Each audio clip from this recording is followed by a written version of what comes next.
प्रकार जीवन में एक सहयोगी का कर्तव्य क्या होता है कि हमें भी इन देवताओं के प्रकाश को हमारे चित्त में लाना चाहिए, हर चीज की और उसी तरह से देखना चाहिए। श्री राम क्या करते?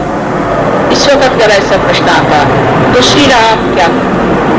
ऐसा अगर प्रश्न आता तो सीता जी क्या करते? सीता जी क्या कहते? सीता जी का क्या बर्ताव होता? इस तरह से अगर कोई सोचे स्त्री तो वो घर की गृहलक्ष्मी हो ही जाएगी। आप तो जानते हैं स्वयोग में कि सीता जी ने अनेक जन्म उसके बाद लिए और उसमें से गृहलक्ष्मी का स्थान उन्होंने जो है तो फातिमा भी के तरह से किया। वो घर में घूंघट में पर्दे में रहती थी, पर वो सारा धर्म का कार्य उस शक्ति ने किया। उसके जरूरी नहीं कि आप बाहर जाकर के बहुत बड़े लेक्चर दें या बहुत बड़े कोई लीडर हो जाए, कोई जरूरी नहीं। आप घर में रह करके भी ये कार्य कर सकते हैं। अपने बाल बच्चे हैं और आपके और इष्ट जो है, आपके जो आप्तेष्ट हैं, उन सब में आप सहयोग फैला सकते हैं। लेकिन पहले आप पे ये चीज आनी चाहिए। उसके बाद जब ये सब कार्य होने के बाद फिर आप समाज में भी आ सकती हैं और उसके बाद और भी आप कहीं जाना चाहे तो जा सकते हैं। पर पहले औरतों को सीता जी जैसे शुद्ध आचरण की होना चाहिए। शुद्ध आचरण में पहली चीज है ममता और प्यार। वो जब जंगलों में रहती थी अपने पति के साथ, कभी उसने ये नहीं कहा कि मेरा पति ये पैसा नहीं कमाता, वो पैसा नहीं कमाता, जैसे हमारे यहाँ औरतों की आदत होती है, ये चीज नहीं खरीदता, वो नहीं खरीदता। वो जंगल में है तो मैं भी जंगल में, वो जो खाते हैं वो मैं खाती, वो खाने से पहले मैं खा ले, ऐसा तो नहीं ना करती। वो खा ले, उनको खाना खिला दे, अपने देवर को खाना खिला दे, उसके बाद मैं खा लूं। इस पर औरतें ये सोचती हैं कि हमारे ऊपर बहुत ज्यादा हमारे ऊपर इससे प्रेशर आ जाता है, दबाव आ जाता है। ये बात नहीं। ये पृथ्वी तत्व जैसे स्त्री होती है, इसमें इतनी शक्ति है कि बहुत दबाव को खींच सकती है। और सारे दुनिया को देखिए कितने फल फूल आदि पत्तियां सब दे रहे।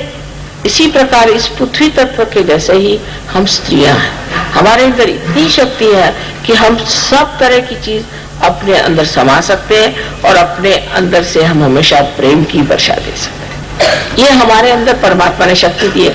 तो आप अगर ये शक्ति आपके अंदर अगर है, समझ लीजिए पंखा चल रहा है तो इसकी शक्ति जहां से आ रही है वो शक्ति के स्थान ज्यादा बड़ा है कि पंखा।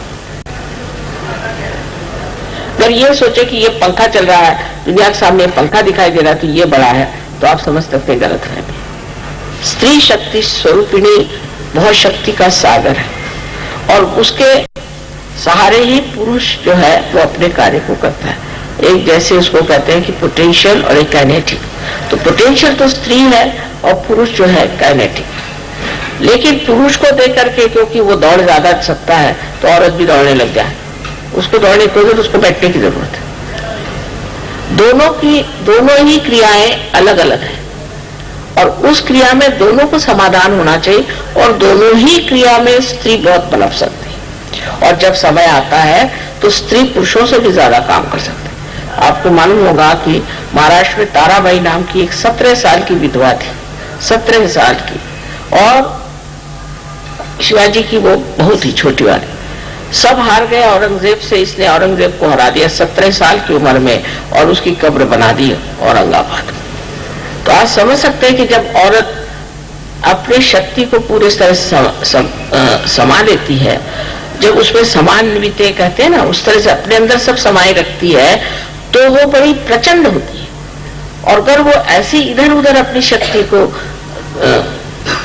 फेंकती रहे, फ्रिटर अवे, कहीं इधर शक्ति फेंक दी गई, उस लड़ने में गई, कहीं झगड़े में गई, किसी की बुराई में गई, कहीं ओछेपन में गई, तो उसकी शक्ति सारी नष्ट हो जाती।